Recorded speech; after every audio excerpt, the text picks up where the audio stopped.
right, so we are live. This is Dig the Falls live. We try to do this every Tuesday night around 7:30. We're late tonight. That is partially due to me and the kids being a little bit excited today. They got to visit with Bobby and her young ones. So, but Dig the Falls, we're everything outside, waterfalls, nature. We do a lot of trash pickups, some trail building and things like that. So I've been doing this since 2005, and we're continuously trying to get our community more and more content, more and more fun things. So I'm Edward Smathers. I'm founder of Dig the Falls. I've got Bobby from Bobby's Waterfalls and Donna McCabe on. So Bobby, if you want to give kind of a lowdown of yourself and your site and what you do. Well, just briefly in a nutshell, everything that is on my website are only locations that I've actually physically been to. I haven't been anywhere lately. And I've been working with you, Dig the Falls, for quite some time now. Yeah, we got to talking, and it's been at least 10 years, if not more than that, at this point. So yes, at the least. Awesome, and I'm happy for it. It's been great. Donna, do you want to introduce yourself real quick? I'm Donna McCabe. I live in Western New York, so near Buffalo and Niagara Falls. I am a waterfall enthusiast. I've completed the 100 New York State Waterfall Challenge, the Adirondack 50 Challenge, the Finger Lakes Challenge. I'm a amateur photographer wannabe. Awesome, by the way. Awesome. I'm very happy the way my pictures have been coming out lately. But just getting out all over the state, having fun, exploring everything, and the Waterfall Challenge was the perfect thing for us. Nice. So we completed that last summer. That was a year ago, like 2 weeks ago. Oh my gosh. Yeah. It's been a year already. Cow. So it's been a year since we've seen each other in person too. Yes. Right? Yes, wow. It's been a year. Wow, we need to change kind of crazy. Yeah. We do. If only I didn't live all the way across the state. But yeah, that was a year ago. That was a year ago already. Oh my gosh! Wow, so, that's awesome. Well, we were talking before we got on here, and we had a couple of subjects. One of the biggest things that I wanted to bring up, just because I had a conversation with someone recently about, maybe the thought process surrounding the fact that some of us do this on a daily basis, and I administrate Dig the Falls, and I take care of all the technicals in the background. And I was involved with co-authoring a waterfall book, and I know all these people that deal with waterfalls. So some might get the expectation that I know almost all the waterfalls, and I know all the hikes, and I know all the good spots. And I don't know if you guys have really kind of gotten that from anybody that you've actually spoken to yet. Not so much. I get people, or I see not so much directly to me looking for recommendations. Mm-hmm. I kind of point them to a general source. Okay. But whenever we did a trip, I look at multiple resources. I just don't take one thing as this is the end all be all. Right. But I like to educate myself before I go into something. Oh, so absolutely. I'm prepared for it and I know what to expect, or if it's beyond my ability. Right. So that's just me. So that's just the way my brain works, over-prepared and overthink. That's a good way to be, though, sometimes, especially when you're getting outdoors. Bobby, you've been doing this for a long time. Have you really come across anybody that's kind of given you the impression that they would expect you to be, know about every single location?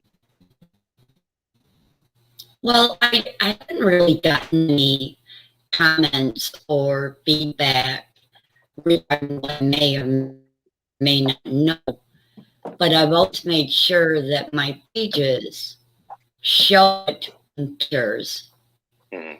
And I don't put anything on there that I haven't been to. And I've only gotten comments back on helping me out with, like if I went to a location and I couldn't figure out the access to it. Okay. Or if something was public back then and it's private now. But I haven't really had any direct questions smacked to me like, hey, where's this? I haven't actually run into that, believe it or not. Yeah, it's I think more times recently than not, I've been having conversations, and you guys know when I get asked questions, I generally will kind of paraphrase it or copy and paste it and send it to you guys just to get your feedback and get your thoughts. I really rely on the knowledge and experience of the team to really kind of back me up as far as like any of those questions, like what's the best spot in central New York to go to? Well, I have my opinions, but at the same time, there are literally 1,000 spots in central New York alone. Right. It depends. Like, what are you looking for? What's your skill level? Who's going with you? The age, their abilities. So that's too broad of a question.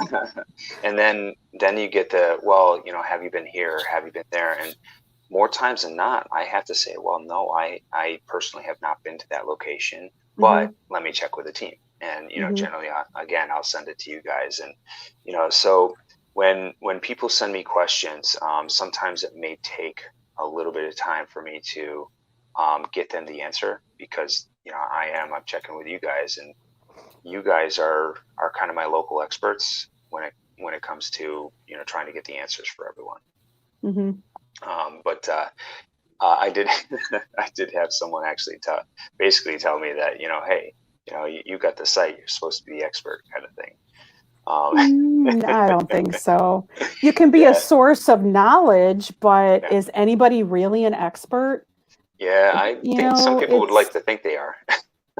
Oh, maybe, but maybe I have a base of knowledge, but like skill level that what I deem a moderate, maybe somebody else is difficult.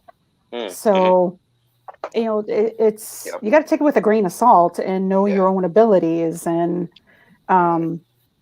okay, maybe I can point you to a direction and know something, or if it's a place I've been to, but I don't think any of us are. I definitely would not say I'm an expert. Yeah, it's interesting you say that because during last week's conversation with Stosh, we kind of touched upon that. Like, they should have like a kind of like a weighted value when it comes to that. Like, I may say something's moderate, but someone else might say that's hard as hell, and then one other person might say, "Dude, my 2-year-old could have done that." Right. And there's no weighting to that because you don't have that knowledge of their personal experience, right? Right. Yeah. So I'm not. I mean, I'm kind of like a weekend warrior kind of person. I'm not. I'm not. I'm not a 46er. That I don't have that skill level in hiking, but I know I'm capable of certain things.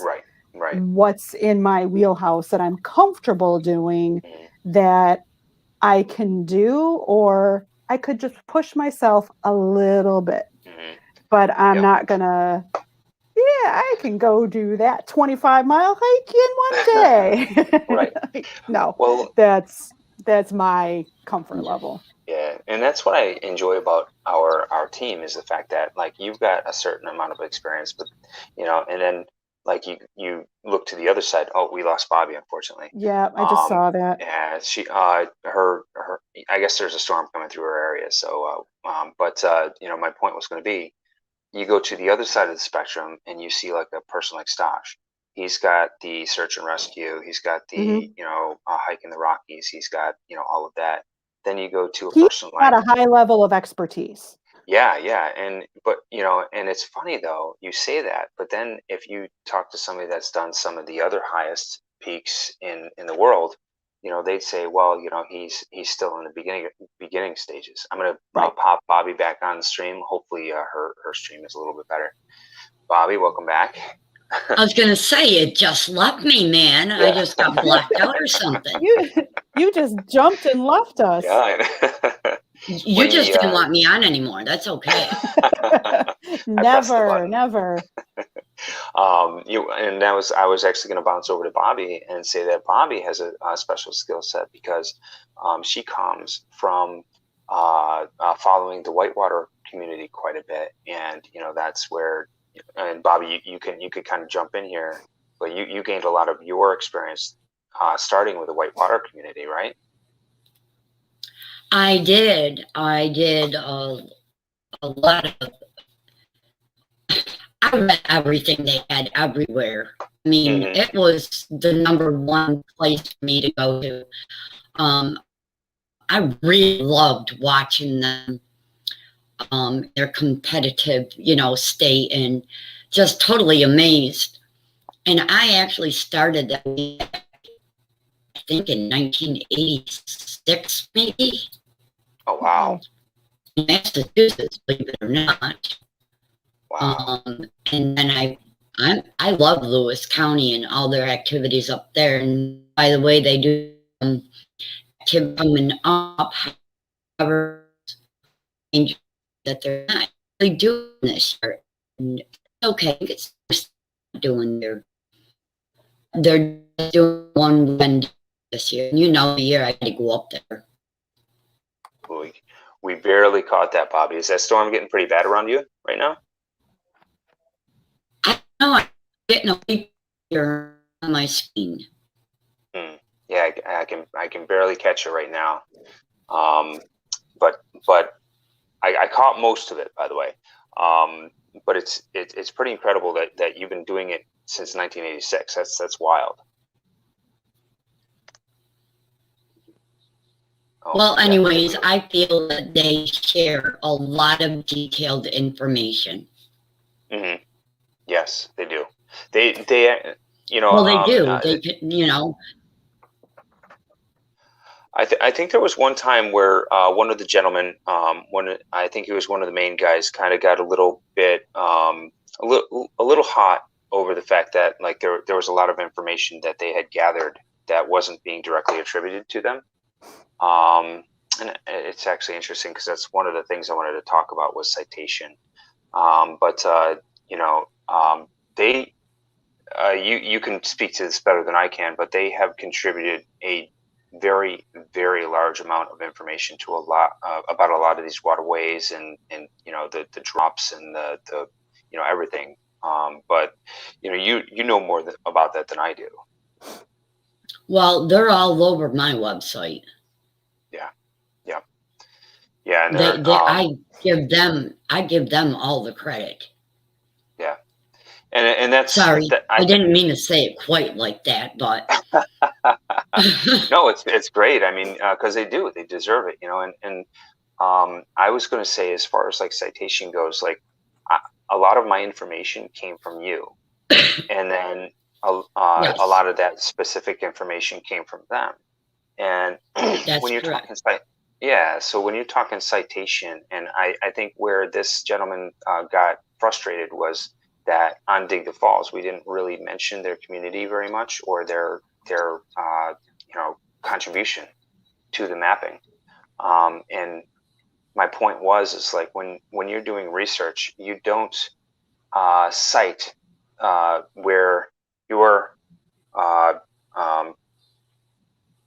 your person got the information. You cite that person, and then of course that like you would cite the whitewater community. Then I would cite you as the originator of my data. And like anybody that's done a college paper or even high school knows that you're not going to continue following back until the original originator, because that's just impossible to do. So so I think that we cleared it up. I hope, and I hope there's no hard feelings as far as toward Dig the Falls goes, because I know that those guys have done an extremely great job at actually mapping those waterways and taking on the information. Bobby, actually, just to that point, could you mention the name of their community? Because I mean, I'm sure a lot of people would want to know the name of their community. American Whitewater.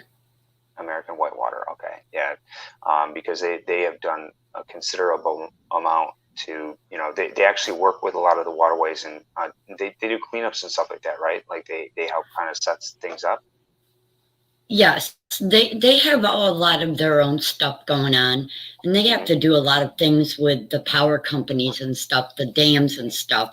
So that's why I make it a point that if there's no access to a certain way, and you have to actually ride a boat to get to it, it shouldn't be posted as public. Absolutely, I agree with that. Yeah, yeah, oh yeah. And I think you know, to maybe a larger discussion, and Donna, I'd love to hear your thoughts on this. But you know, a little while back, I had a conversation with a lot of the waterfall admins as far as talking about citation, what's the best practices, you know, how everyone does it, how everyone doesn't do it, because we've seen that too. And I think there was maybe a big disconnect as far as like why it needs to be done or how it should be done. And there was one person in particular that was hung up on, well, do we cite the Indians because they were the first ones to see this waterfall? And well, no, it's not about who truly discovered it, because we could go all the way back to the Neanderthals, you know, and you know, and okay, you know, whatever, you know. So if you really want to go back that far, you could say, yeah, well, this was, you know, Cro-Magnon, whoever, you know, had found these waterfalls. But what we're talking about is, no, I heard from this person that this waterfall was here. Yes, there were many people that discovered the waterfall, but where I got the original information was this person, and so on and so forth. And I mean, Donna, I mean, you've taken plenty of college courses. I mean, are your thoughts with that, or do you kind of think differently in this case? Going back to my days of writing papers in college, we would always just cite what would be our first tier source. So what you were saying, like, I went to this book, this is what I use, you know, the author, the date of publication. I can't remember what everything is in like the bibliography. Right. Yeah. But, the APA and MLA. Yeah. yeah. You know, like you just cite your original source. And yes, that author is going to have their sources. But like you were saying, you can't list everybody. Right. So you list that first person who you heard it from. And as my brain would kind of think, okay, so Ed Smathers wrote this. Okay, well, I'm going to go look up something on him and see what I can find out about his sources and a thing like that. So I would agree. Like, you can't cite every single person, whoever anybody else cited. You just can't do that. Right. To me, like, your original, what your first source is, where you found it. And you know, let's be honest. Like, we're not talking about discovery. You know, okay, sure. If we were in maybe Antarctica, and you know, certain portions of that have not been truly discovered other than by satellite. You know, so we're not really talking discovery per se. We're talking about, okay, well, you know, we found this and we're writing about it finally. Because I found this person who had some information on it. Yeah, we were not knowledgeable about it. Yeah. Maybe that person added to their information from another source. You know, maybe they have like, yep, I went and saw this and I hiked it, but I also had this other person's book. Yeah. You know, so. Go ahead, Bobby.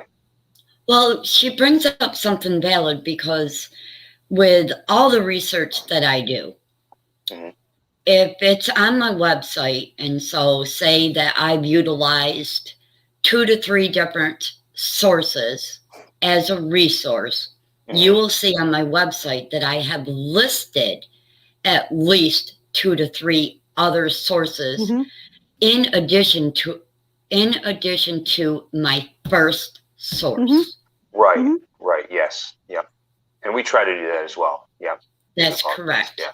And I feel that that should really cover it. I mean, Yeah. like you said, we can't go back 10 resources or 10 Right. sources. Right. To me, right. that seems kind of a little bit of common sense.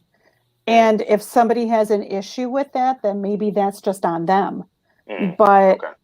it seems kind of logical. Like, you can't cite every single person who wrote about a location or a topic or whatever it may be. A reasonable person is going to kind of think like, okay, yep, cite your original source, and yes, these are additional resources.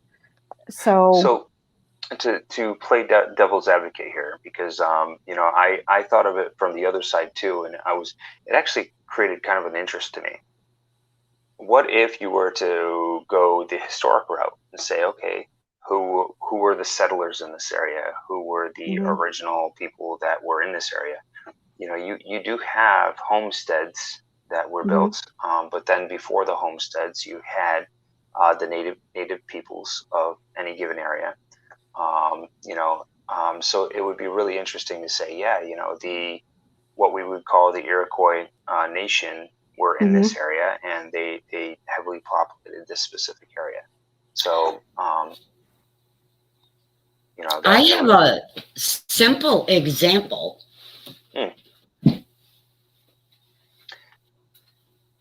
She's got books and books Yeah, and books. I know. I walked away from It's it. making me think of one of my favorite Here is authors. a simple example.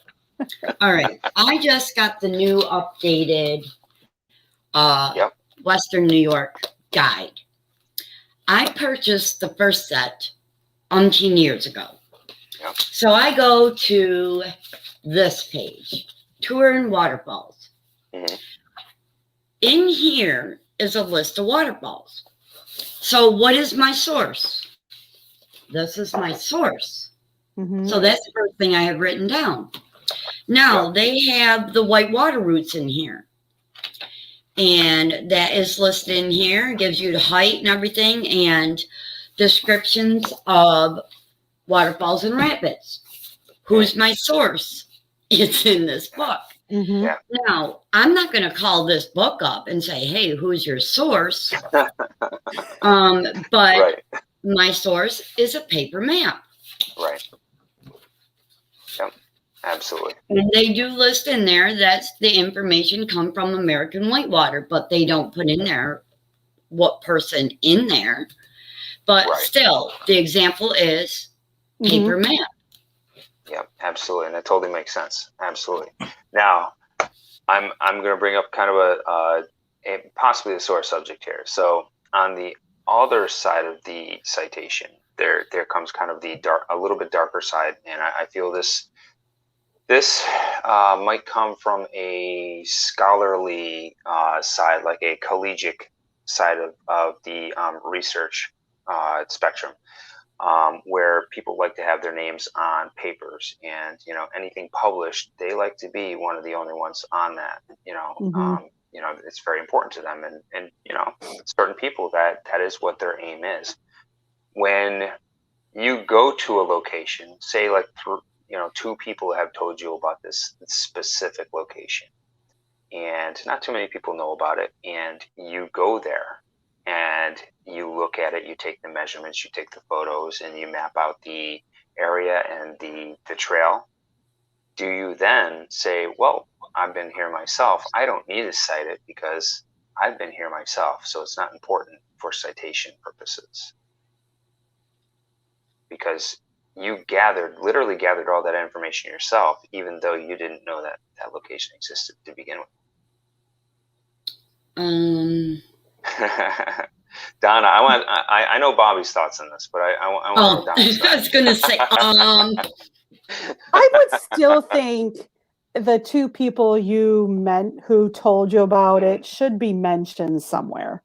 And right? Yeah, they should be mentioned somewhere. Or it could be like a thanks to, or you know, something like that. Because if you didn't know about it, and you're relying on information coming from somebody else, and yes, you went and did all sorts of geological information there, got your own geological information, but you wouldn't have known about it. Yeah, because I would equate it to like walking down the hallway and you're pondering, okay, well, why the heck can I not split this atom with the mass spectrometer, and it's just not working? What am I missing? And you cross one of your best chem students and they're or physics students even, and they're like, oh, you could try this. I heard that this is important, and you try this setting.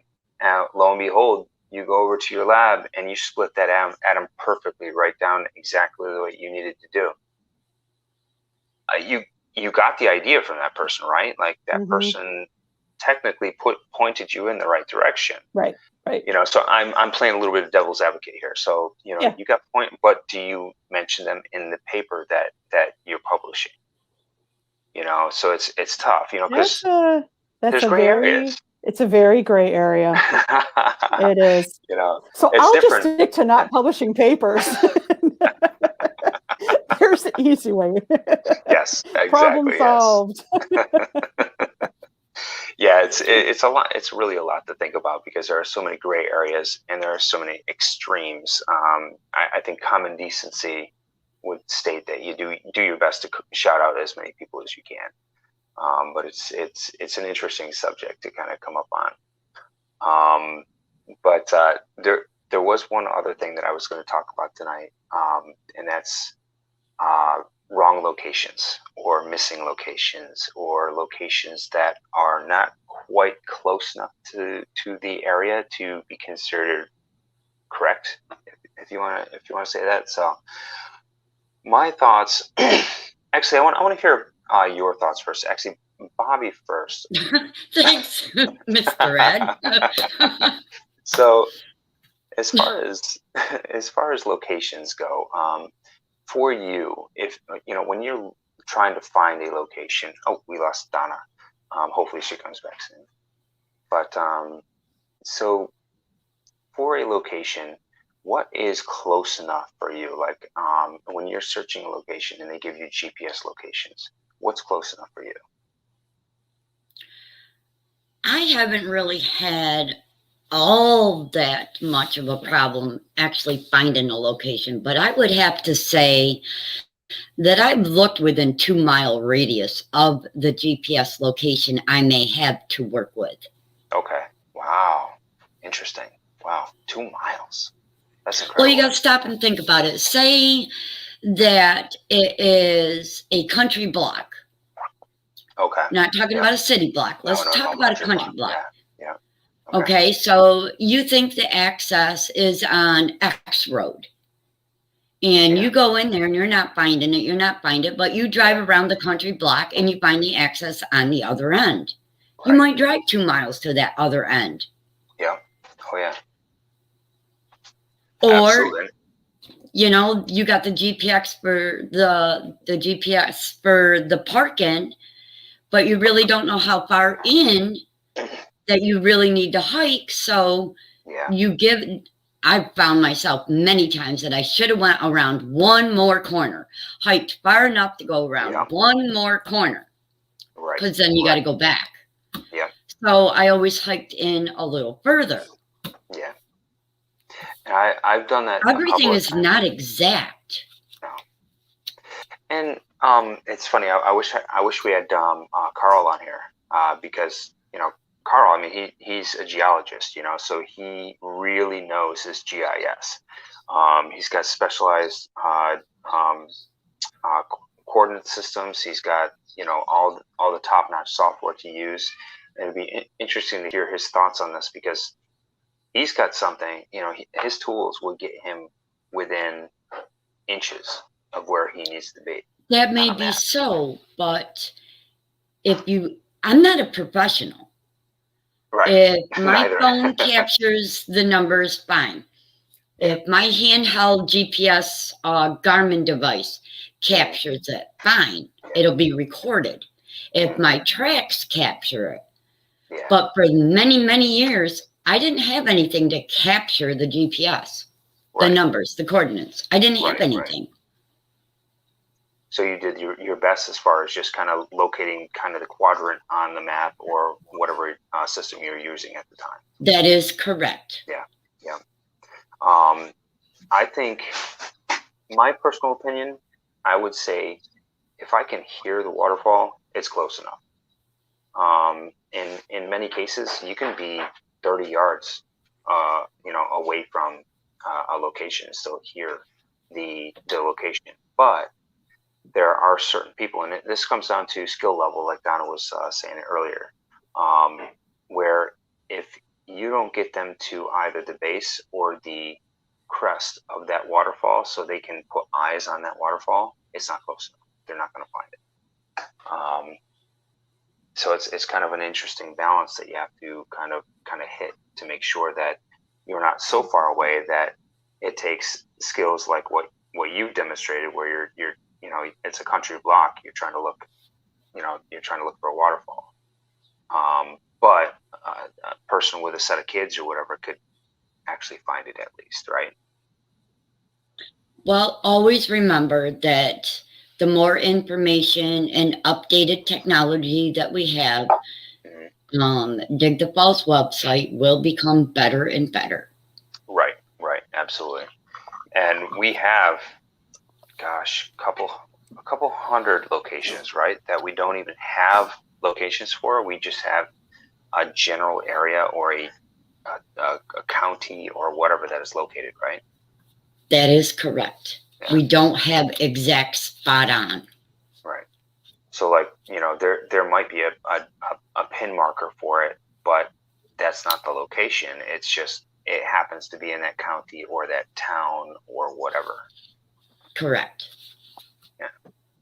So Donna, Yes. in your opinion, or your experience even, when you're told a location, how far off that location is acceptable for you when you're actually going to it personally? I guess I don't rely so much on the exact specific location. Mm-hmm. I go by the general high level information. Okay. That I know it's going to be here somewhere. Mm-hmm. So I'm not going to look for a specific latitude and longitude. Right. That get me to the general area. Okay. That, don't, if I need to hike, I may have an approximate distance that I need to hike. Mm-hmm. But like you were saying, I can hear it. I know I'm close. I can't hear it yet. That kind of thing. So okay. I guess I'm not using any kind of tracking device to say, okay, I'm at this exact location. Where is it? Right. I'm relying on myself and my orienteering to know where I'm going. Yeah, so you're not saying, okay, well, I'm gonna have this device point me exactly where I need to be, right. And if it's wrong, then this is BS. You're saying, well, yeah, I'm gonna use some common sense, mm-hmm. Yep.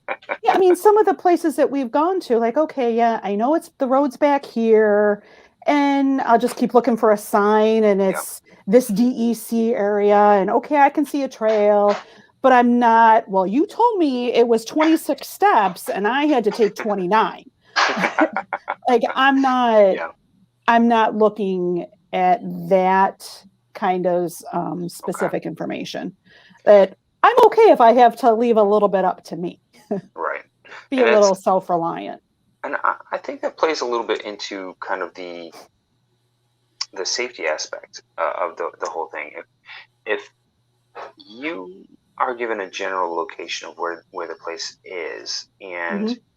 you get yourself into trouble because you're given a general location and you're relying, and you can't, and you're so far safe off and you can't find it, and right, and you that's can't very keep yourself true. safe. I think that goes both ways, right? Yes, I would agree with that. Yeah. But I think that goes to, at least for me, thinking some of these, especially when we were doing waterfalls up in the Adirondacks a couple of years ago. Yep. The one that brings to mind Kilbourne Falls, where the boys saw the bear.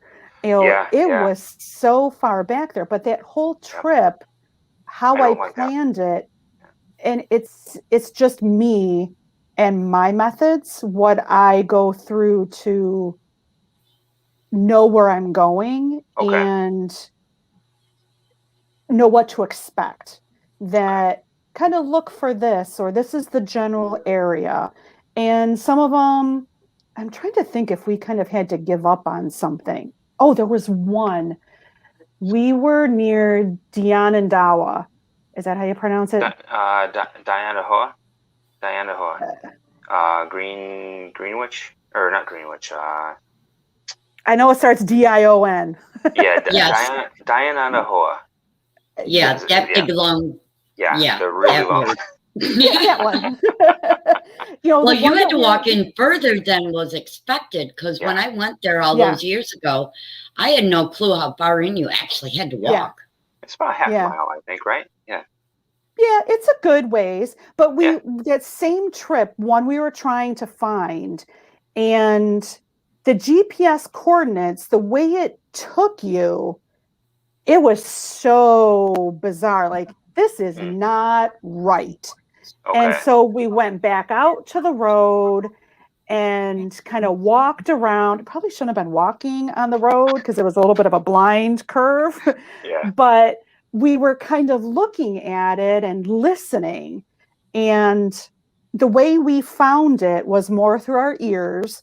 yeah. And it was actually one I think I was, um, when John's book came out, he did not include it, but I think it was one I contacted you, or maybe I made a note to contact you as far as the Okay. GPS, Yeah, that it was just so, it didn't make it easy to find. it's kind And of a messy spot. Yeah, for sure. but it wasn't that one, it was a different one. I'm trying to remember the name of it, but I thought of a better landmark to tell people to look for it rather than what the GPS coordinates wanted you to do. And Okay. it could be just how GPS was functioning. Okay. Um, but it was just I'll have to look through the Yeah. book. But the way we found it, and I kind of made some notes like, oh, look for this crossroad. Like there's Okay. kind of like a T, and kind of Yep. like across from that road, go Yeah. down a little bit. Okay. So that I There. use GPS as a starting point, Yeah. but it isn't my end all be all. That I kind of have to know, like if I'm going on some of these trips, I have to know where I'm going Hmm. myself, my own comfort Yep. level. You So know, it's not just somebody else's information I'm going to rely on. it's interesting that you say that because I dealt with that a lot.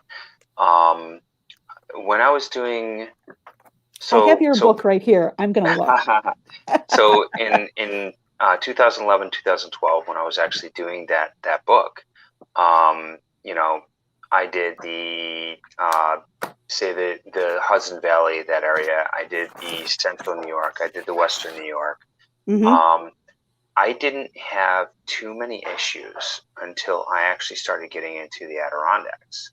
Mm-hmm. And, that's when I wound up having to reach out several times and ask, okay, you put this on your website, you put this in your description.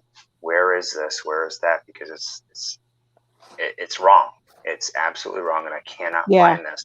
I'm looking at a river, literally a river walk a mile downstream. Yeah. Otherwise I've got to go on to posted property. Yeah. And that happened a couple of times It as well. was Snook Falls. That one is silly. That one, it Yeah, was yeah, I uh, because I used mine kind of like a journal, and I wrote in yeah, here, yeah. and I said, very hard to find. The directions weren't accurate Mhm, about where to find this. yeah, And That it just, was a tough one. That yeah. was yeah. tough for me too. And it's like Um, directly across from Strakos Road, steep decline.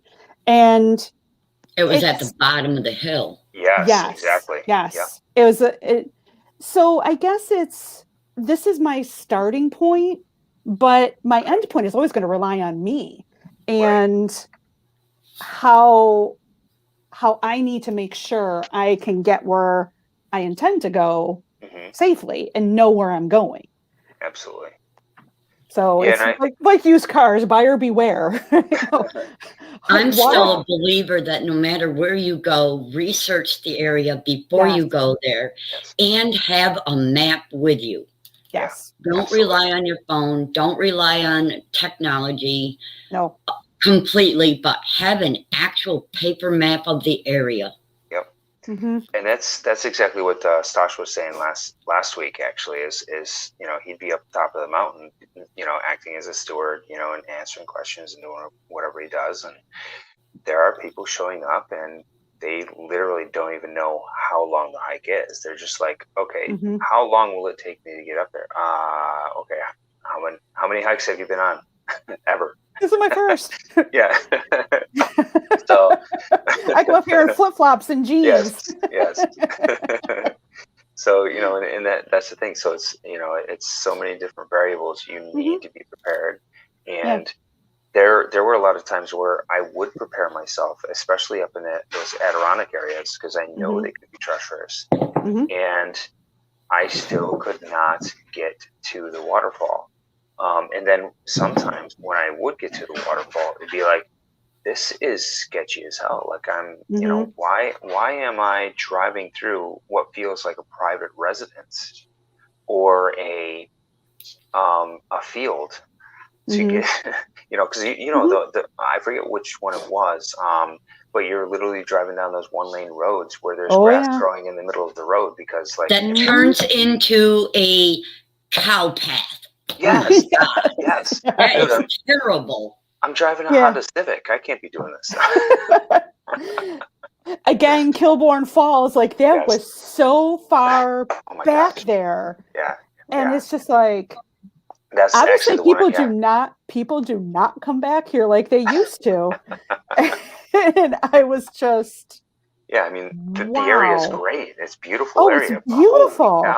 Beautiful. Follow the fishing signs. Yeah. Yes, it was all the fishing signs. Yeah. We went left when we should have gone left, and we kind of went straight or to the right. And we're in a van, so we end up doing like 100-point turn. You get stuck in one of those little ditches too. You're done. Yeah.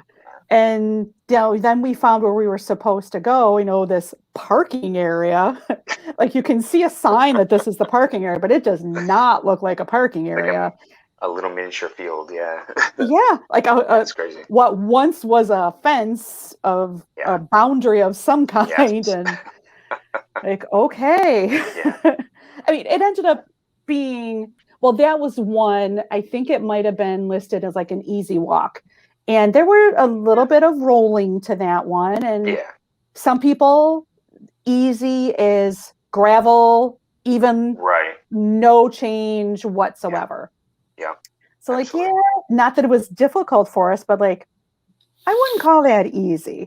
I called it moderate because of the distance, and it was not level, and it was not paved, and it was not maintained. Right. Moderate covers a lot of things to me, that you have a lot of that up and down, and not huge up and down, but there's some up and down, and rocks, roots, just anything where you got to watch where you walk. And that one was definitely a moderate to me. Okay. So is it Sinclair that has the ADA access to like at least the top of the falls?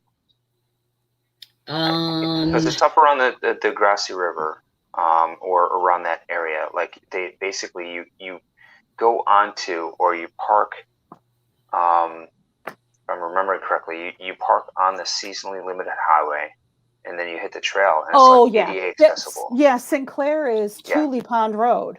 Yes. Okay. And like literally, like you've got this like nice gravel walk straight to the top of the falls, right? Is that the one I'm thinking of? No, I don't think that's Sinclair. Okay, it's not Sinclair that I'm thinking of. Is it Bassford? Yeah, not in Bassford. Lampson's? Maybe it's Lampson, but basically, like, they put in an ADA access, so like that is correct. Yes, that's Lampson's. That's Lampson. Okay. That to me would be considered easy. That's easy. Right? Yeah. Any person, pretty much any age, can get there. Yeah, so I think there should be like a sliding scale or a weighted scale to that, saying, okay, well, put Hmm. in your skill level, and we'll tell you whether it's going to be easy or not, Right. basically. Right. But it's tough. I guess to go back though, so the wrong locations thing that we were originally talking about. See, train's on So a different track. off the tracks.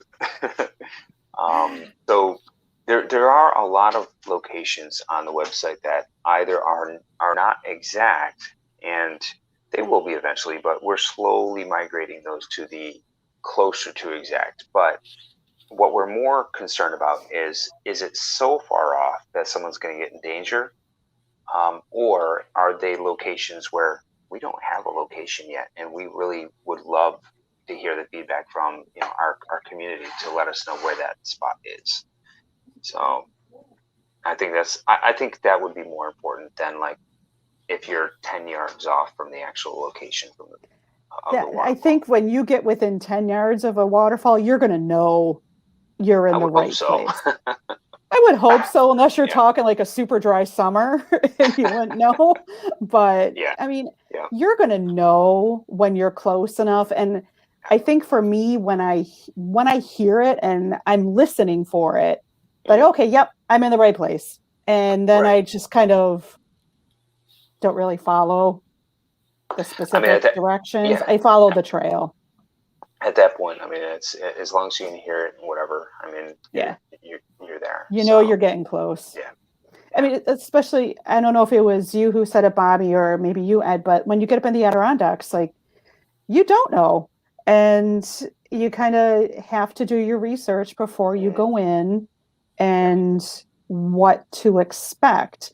yeah, And I look at some different places, and I know All Trails does not have a great reputation because anybody can put anything in there. But I kind of at least look at it as a starting point, mhm, but I use my own judgment. I yeah, kind of look at that information, and like when we went to OK Slip Falls, that mhm. I knew we were getting a hike in there, and I was Oh yeah, fine with that. And I had read different things about getting down to the bottom. And at first, like, yeah, we'll go to the bottom. But then I'm kind of looking at more reviews of it or commentary. It's like, yeah, no, that is not in my yeah, wheelhouse. uh, And I'm not going to do that. And that yeah, becomes my responsibility to yeah, know what is out of my range, yeah. and don't do anything that's beyond your ability. And it's funny you say that because I haven't been there, but the little that I have heard of that location is it can be treacherous if you're Hmm. not careful. Yeah. So, I mean, everything I've read, it's yeah, a crazy steep decline yeah, that experienced hikers and climbers should be the ones to attempt yeah, that. And of course, I would love to go down, and who wouldn't? But I just know I'm not okay. I can get down. How am I going to get back up? right, That's where the yeah, problem is. yeah, One way or another, I can get down. yeah. It's how am I It going to get always back up? it always looks So, steeper from the bottom for sure. yes, Oh it yeah, was when we went to Whitaker a couple years ago, yeah, and we were looking to get down, and I just kind of saw that. I'm like, no, I don't know how I'm going to get back up, mm, and I'm not going to do that. yeah, It's not worth it.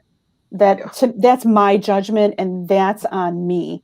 And there were other girls who went ahead of us with their little flip flops on, and more power to them. awesome. But just me, like, I don't know how I'm going to get back up.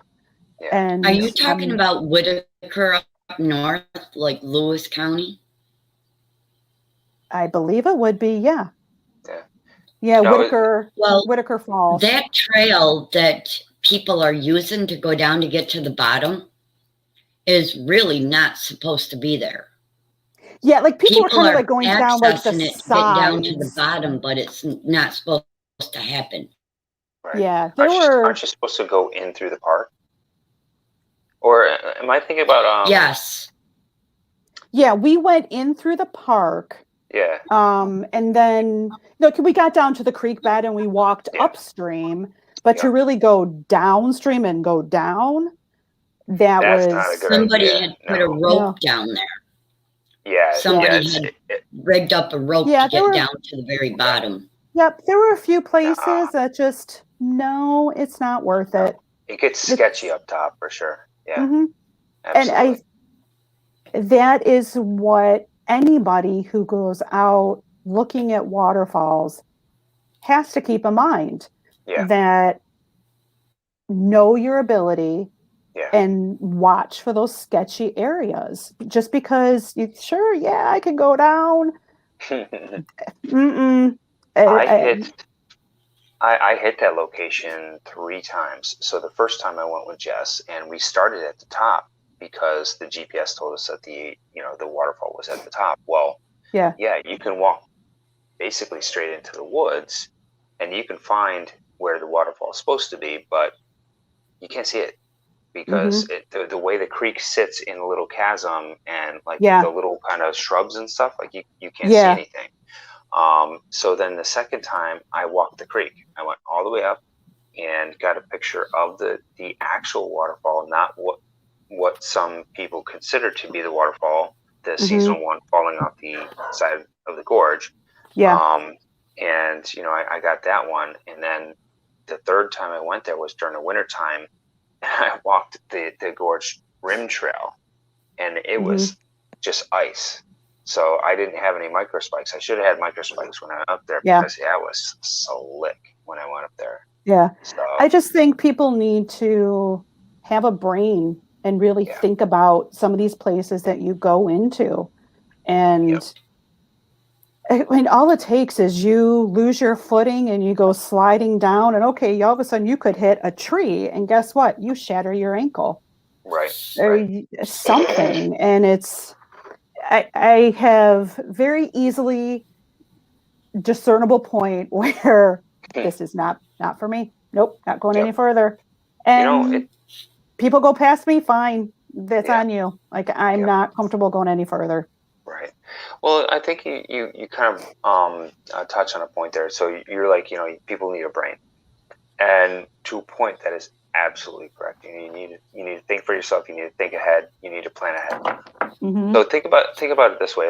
So we're planning on getting into this canning. We want to can some of our produce that we're growing in the garden.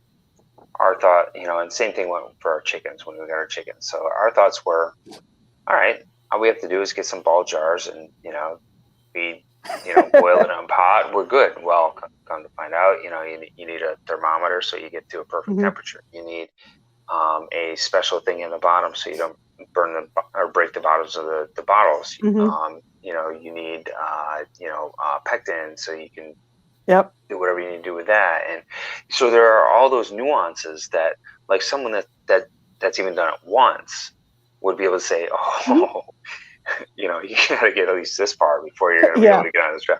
And I think that's the problem. And the same thing went with our chickens. I opened up a book for and read about the chickens.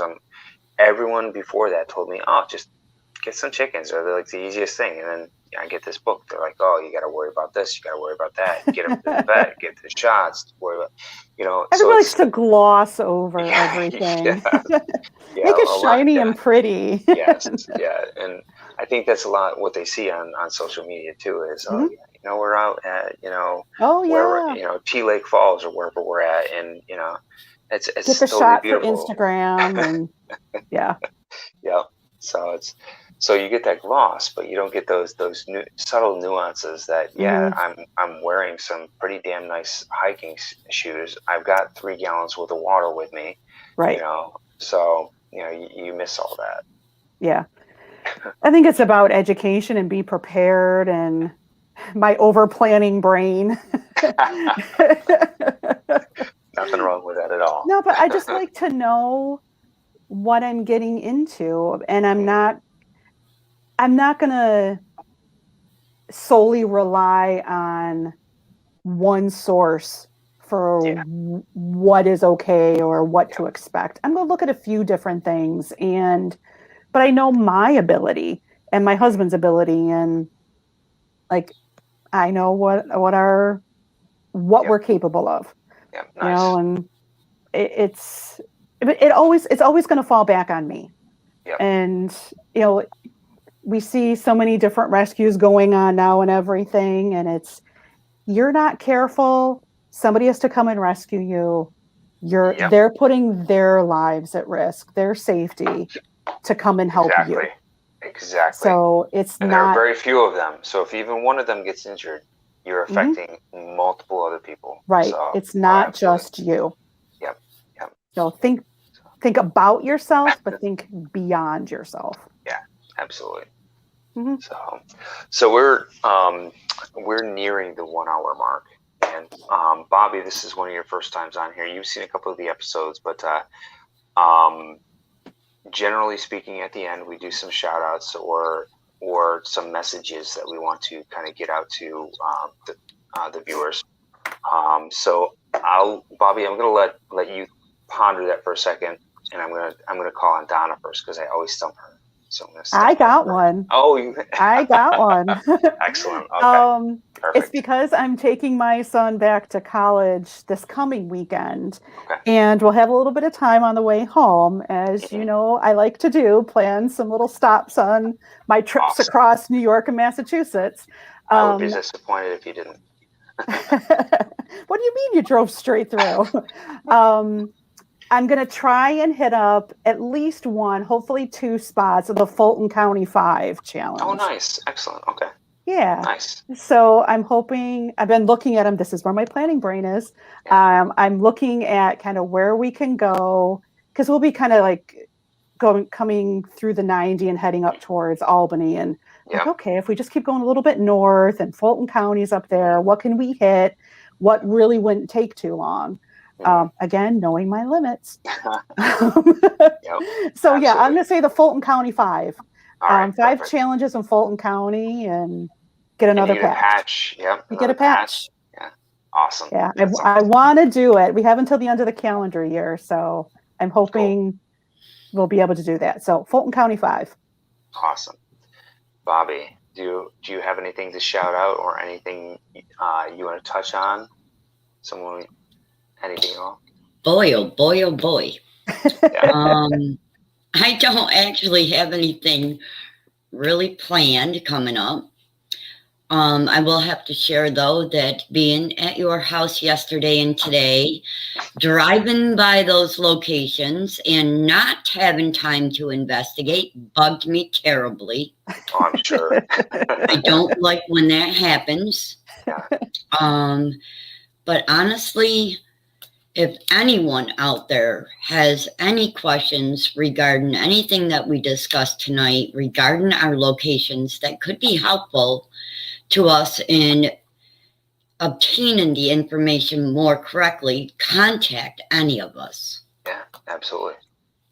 Yeah, and our information, info@digthefalls.com, is probably the easiest way to do it. But even on Facebook, Bobby's Waterfalls, jump on there, jump on our Dig the Falls groups. We welcome. We want the discourse. If we're wrong, tell us we're wrong and tell us why, because it's important. We want to know. We've had some district attorneys get in touch with us, tell us, hey, you need to remove this location, and we've done it. Because it's important to be able to protect these locations. It's important to protect landowners' rights, and make sure that not more locations get taken off our map. So landowners' rights. Yes. Just that it's a good thing, and I'm saying that it's a good thing because there are so many people that comment, "Oh, I went there before and it was fine," or they get mad that a landowner chases them off. Yep, exactly. Or they kind of, I'm walking in the creek. It's like, I love that argument. Not my firsthand experience, but mine through you. Yes. I love that argument. That's so awesome. Well, that brings the other thing, to my mind really quick. And that's what we ran into sometimes, Mr. Ed. Mm-hmm. Locations that I actually went to, Donna, that are actually on my website. People don't really pay attention to the dates I put on there. Mhm. So say I went 20 years ago, Oh, yeah. 15 True. years ago, 10 years Mhm. ago, 5 years ago, 3 years It's ago. changed. It's Could be a month ago. Yeah, It could have absolutely. changed ownership, Yeah, Mhm. but I wouldn't know that unless somebody said something. Right. absolutely. Right. Or Rattlesnake that golf land is, yeah, or that landowner got fed up and all of a sudden cut off access.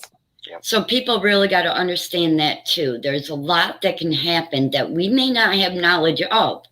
Mhm. yeah, absolutely. So yeah, I mean that's the thing. It's like you've got over 3,000 locations. You can't consistently keep track No. of every single one of those day by day. No. It just doesn't make sense. So I'm going to give a quick shout out to the Whitewater community because they have helped a lot in a lot of ways, not just for our information, but just all the other good things that they put together, service, all the services they put together and relationships they put together. So the Whitewater community is awesome. Um, the second thing I want to shout out and look toward the bottom of the screen is Steps Map Your World. We have, I want to say, almost 150, if not more than 150 people that are part of our community right now on the Steps app.